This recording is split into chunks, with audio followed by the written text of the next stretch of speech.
The discovery. The excavation lights cast long shadows across the lunar surface as Dr. Mira Castellan brushed dust from the statue's base.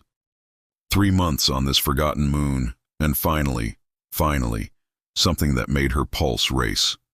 Command. "You're going to want to see this," she transmitted, her breath fogging slightly in her helmet. The figure stood nearly 2 meters tall, carved from stone that predated the Velkari Empire by at least 10,000 years. Its form was unmistakable, bipedal, with limbs positioned for tool use, eyes positioned for depth perception. Humanoid, but not quite human. "Dr. Castellan, we have visitors." Captain James Reeves's voice crackled through her comm. "Velkari diplomatic vessel." "They're insistent." Mira's jaw tightened. Word traveled fast. "Tell them to dock." "We've got nothing to hide." She stood as the shuttle descended, its alien design a stark contrast to the human excavation equipment. The airlock cycled and he emerged. Torek, chief diplomat of the Velkari Archaeological Council. His species' reputation preceded them, meticulous, proud, and convinced of their superiority in galactic history. But Torek's eyes, 3 of them, arranged in a triangular pattern on his elongated face, held curiosity rather than condescension as he approached. His forearms moved with deliberate grace as he removed his environmental suit.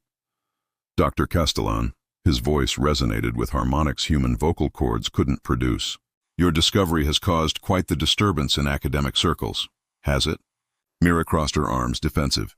"Or is the Velkari Council just uncomfortable with evidence that bipedal species might have been spacefaring before your empire existed?" Something flickered across his features. Amusement? Direct. "I appreciate that."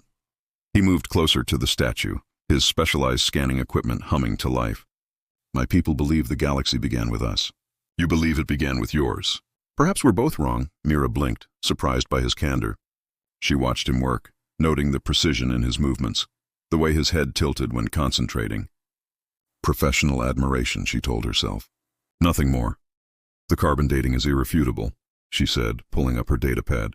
"This civilization predates the Velkari Empire by 12 millennia. And look," she gestured to the figure's proportions. Bipedal. Like humans, like the Trenki, like half a dozen other species.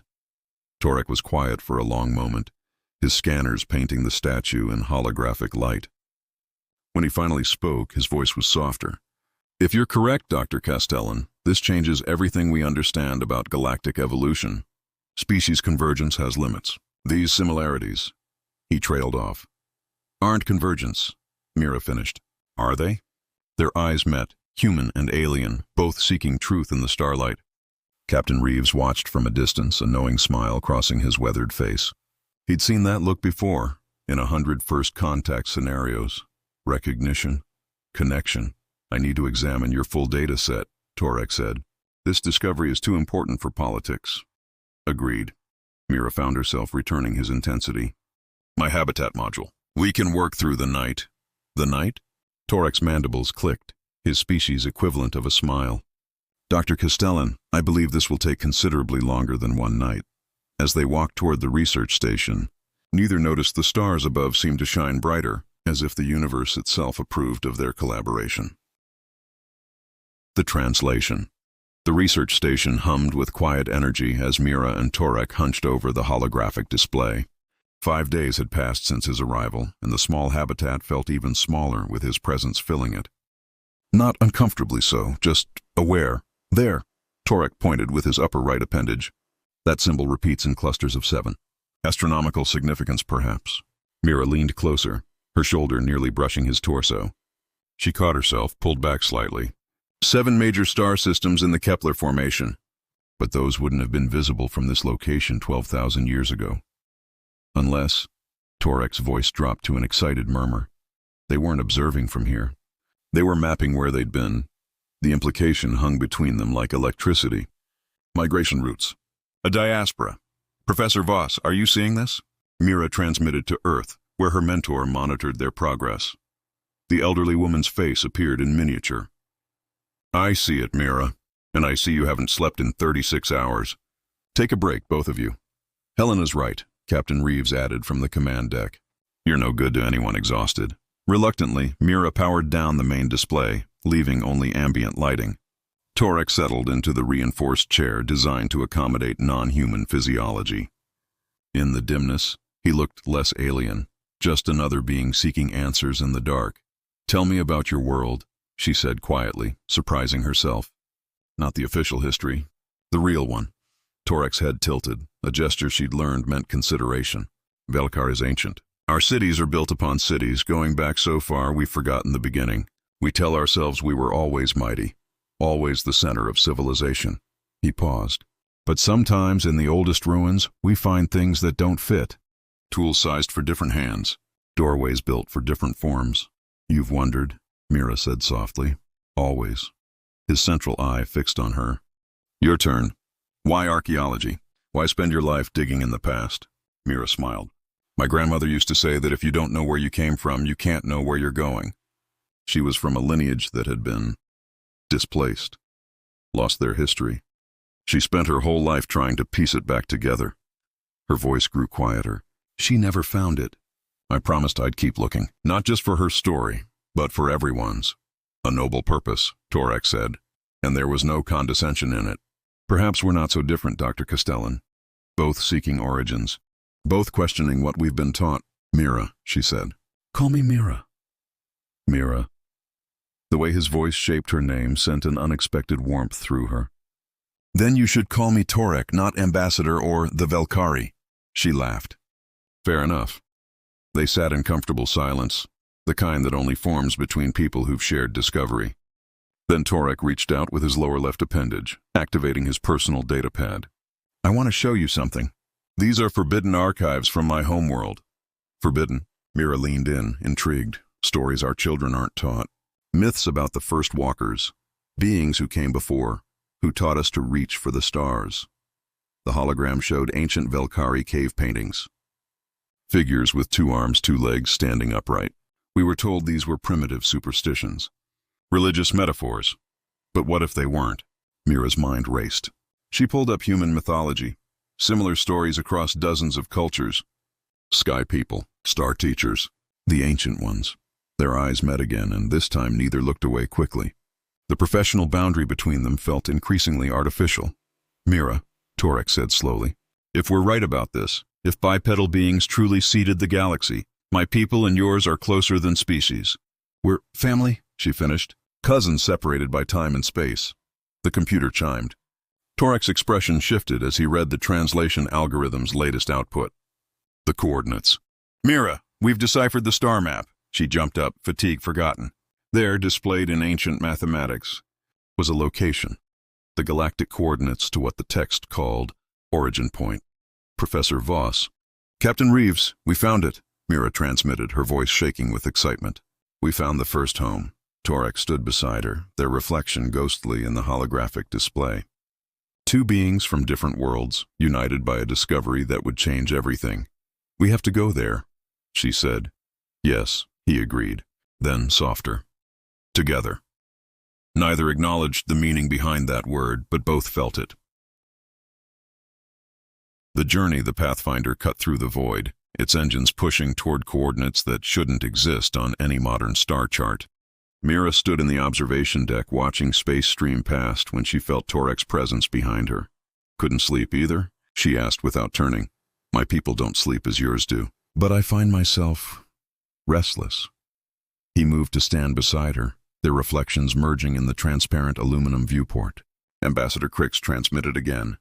"The Velkari Council demands I return immediately." Mira's stomach dropped. "Will you?" "No." His answer was immediate. "This truth matters more than politics." "But Mira, you should know, there are those who don't want us to reach the first home, on both our worlds." As if summoning disaster, the ship shuddered violently. Alarms shrieked through the corridors. "Captain Reeves here. Someone sabotaged the cooling systems. Engineering team, report." Mira and Torek raced to the bridge, where Captain Reeves barked orders to his crew. The grizzled commander's face was grim. "We're venting coolant. At this rate, we'll have to drop out of FTL within the hour, or the reactor goes critical." "The nearest habitable system?" Mira demanded, uncharted. "No colonial presence, but readings show a breathable atmosphere on the 3rd planet." Reeves turned to them, his weathered features showing concern that went beyond mechanical failure. We'll be stranded there until the supply ship can reach us. 3 weeks minimum. The planet materialized beneath them, lush, alien, untouched. The emergency landing was controlled chaos. Reeves's skill putting them down in a clearing near what scanners indicated was fresh water. Skeleton crew stays with the ship, Reeves ordered. Repair teams work around the clock. Dr. Castellan, Ambassador Torek. There's a survey shelter 2 clicks north. Environmental readings are stable, but I want you away from the ship in case we have secondary failures. Mira caught the captain's eye. He gave her an almost imperceptible nod, and she understood. He was giving them space. Time away from the politics and pressure. The shelter was basic but functional. 1 large room with separate sleeping areas, a small lab, supplies for a week. As the sun set, painting the alien sky in shades of violet and gold, they stood outside watching 3 moons rise. Beautiful, Mira whispered. Yes, Torek agreed. But he was looking at her. She turned, caught his gaze. The pretense of professional distance crumbled. Torek, I know. He moved closer, hesitant. My people and yours were not supposed to connect like this. But since we began working together, I find myself thinking less about protocols and more about... He trailed off. About how right this feels. Mira finished. Her heart hammered. Every species has stories about finding one person who changes everything. I never believed them until... His upper appendages reached out, gentle, asking permission. She stepped into his embrace, different but natural. Their foreheads touched, a gesture of intimacy across cultures. If we're truly related, he murmured, then perhaps this was always meant to be. 2 branches of one ancient tree finding each other again. She kissed him then, awkward at first, navigating differences in physiology, but tender and full of longing. When they parted, both were trembling. The council will never accept this, Torek said, pain in his voice. Then we changed their minds. Mira took his upper appendages in her hands. That's what this whole journey is about, isn't it? Proving that the things we thought divided us are illusions, that we're stronger together. They spent the night talking, sharing dreams and fears, learning the landscapes of each other's hearts. As dawn broke over the alien world, they held each other. 2 beings from separate worlds creating something entirely new. Captain Reeves, monitoring from the ship, smiled at his scanner readings showing 2 life signs merged close together in the shelter. About damn time, he muttered, then encrypted a message to Professor Voss. Our explorers have discovered more than ancient history. The response came quickly. Good. They'll need that bond for what's coming. The first home, the Pathfinder, emerged from FTL into a system that defied logic. 5 planets orbited a stable sun, and the third, the first home, gleamed like a jewel. But it wasn't the natural beauty that made the bridge crew gasp. It was the city, scanning. Structures are intact, the science officer reported, voice awed. 12,000 years old, and they look like they were built yesterday. Power signatures detected. Something's maintaining them. Mira gripped Torek's appendage, no longer caring who saw. They'd stopped hiding their bond after the stranded week, and while some crew members disapproved, Captain Reeves had made it clear. Personal matters stayed personal as long as they didn't compromise the mission. The landing party touched down in a central plaza surrounded by soaring towers. Architecture that seemed to blend every style and none, organic curves meeting precise geometry, and everywhere statues, bipedal figures of every variation, some stocky and powerful, others tall and graceful, many in between. It's a museum, Mira breathed, a record of themselves. Welcome, children of the diaspora, they spun. A holographic figure materialized, bipedal, but shifting, cycling through different forms, human, Velkari, Trenki, dozens more. I am the architect, the figure said, its voice both ancient and young, custodian of origin. We wondered when you would return. You're an AI, Torek said. You've been waiting here for 12 millennia? Waiting and watching. You are not the first to rediscover this place, but you are the first to arrive together. 2 who should be enemies, united in seeking truth. The architect smiled with whatever face it wore. That is the test. That is the key. The hologram gestured, and the plaza transformed into a historical projection. They watched as the ancient civilization flourished, beings of every type living, creating, loving together. We were never one species, the architect explained. We were an experiment in diversity. Our creators, beings of pure energy from the universe's youth, seeded us with infinite variation. Not to see us fight, but to see us unite. What happened to you? Mira asked, tears streaming down her face. We succeeded, the architect's voice filled with pride. We became so united, so advanced, that we chose to spread across the galaxy, to see if our descendants could rediscover what we knew, that diversity is not weakness. It is the universe's greatest strength. We forgot, Torek said, his voice breaking. We built empires and hierarchies. We told ourselves we were superior to others. Yes, as we knew you would. Forgetting is part of the pattern. But so is remembering. The architect looked at Mira and Torek, their appendages intertwined. You two represent the first step toward remembering. A human and a Velkari, loving each other despite everything you were taught. That love is our legacy awakening. The city came alive around them, showing laboratories, archives, technology beyond modern understanding. Take what you need, the architect said. Proof for your people, knowledge to reshape your worlds. But know this, the greatest discovery isn't in these buildings.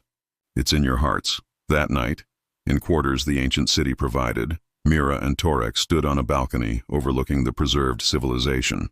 3 moons rose over alien spires, casting silver light. Everything changes now, Torek said softly. My people, yours. We'll have to face what we've denied. Together, Mira said, turning to face him. She traced the contours of his face, learning him anew in the moonlight. Whatever comes, we face it together. He pulled her close, and they kissed beneath stars that had watched their ancestors walk this same path. The architect, observing from its eternal post, felt something close to joy. The children were finally coming home. Captain Reeves, standing in the shadows, turned away to give them privacy. Tomorrow would bring challenges. But tonight, 2 souls had found each other across the vastness of time and space. That was enough. The new dawn. The Galactic Council chamber had never seen such attendance. Representatives from 200 species packed the amphitheater, all waiting to hear evidence that would shatter their understanding of existence.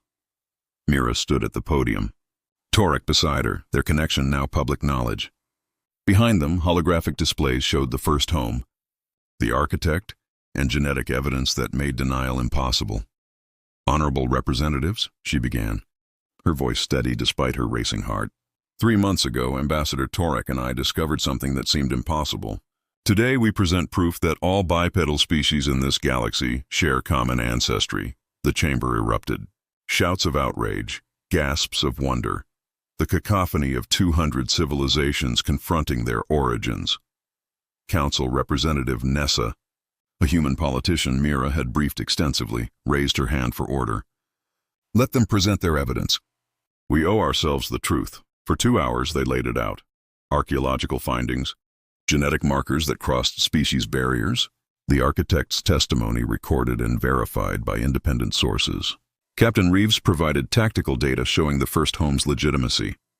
Professor Voss, appearing via holocom, added historical context from Earth's archives that matched Velkari forbidden texts. But the greatest moment came when High Scholar Draven, the Velkari Empire's most respected scientist, stood. The chamber fell silent. Draven had been Torek's mentor, a rigid traditionalist who'd denounced the expedition.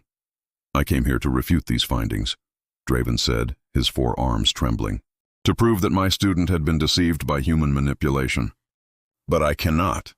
He looked at Torek with something like pride mixed with grief. The genetic evidence is irrefutable. We Velkari, who prided ourselves on being first, are merely one branch of an ancient tree, and every species in this chamber is our kin. Silence. Then, from the back, a junior representative from a minor world began to applaud. Others joined. Not everyone. Some walked out in fury, but enough. Enough to matter. Over the following weeks, resistance crumbled before overwhelming evidence. Hardliners on every world railed against the findings, but the public embraced them. Children of different species played together in parks, pointing at the stars and talking about their shared ancestors. Museums opened dedicated to origin history. Mixed species couples, once rare and controversial, became common. 6 months after their return, Mira and Torek stood in the newly established Institute of Common Origins. Built on neutral ground, funded by donations from 100 worlds, It housed the largest collection of ancient bipedal artifacts in the galaxy. Professor Voss would have loved this, Mira said softly. Her mentor had passed away peacefully a month ago, her life's work validated at last. She knew, Torek replied. Captain Reeves told me she sent him a message during our stranded week. She knew what we'd become to each other before we did. As if summoned, Reeves appeared in the doorway. The captain, now retired from active service, had joined the Institute as head of security. Your first mixed crew is ready to depart, he announced with a grin. 12 species, 1 mission, exploring the next set of coordinates the architect provided. They walked to the observation deck, watching the ship, named Heritage, prepare for launch. Its crew waved from the viewports, humans and Velkari, Trenki and Morthan, species that had been strangers now working as family. Do you ever wonder, Mira asked, leaning against Torek as they'd learned to do naturally, if the architect knew? If it planned for 2 specific people to find each other? I think, Torek said, wrapping his appendages around her, the architect understood that love is the universe's most powerful force. It doesn't need planning. It simply finds a way. Council Representative Nessa joined them, her eyes misty. The vote passed. Galactic Unity Day will be an official holiday. Every year, every world will celebrate our common origin. And remember what we almost lost, Torek added quietly. We came so close to destroying each other over differences that were never real. The Heritage engaged its engines, rising gracefully into the sky. As it vanished into the stars, Mira felt Torek's embrace tighten. They'd changed history together, not through war or conquest, but through curiosity, courage, and love. Ready for the next discovery? She asked, looking up at him. With you? He touched his forehead to hers, that gesture of ultimate intimacy they'd made their own.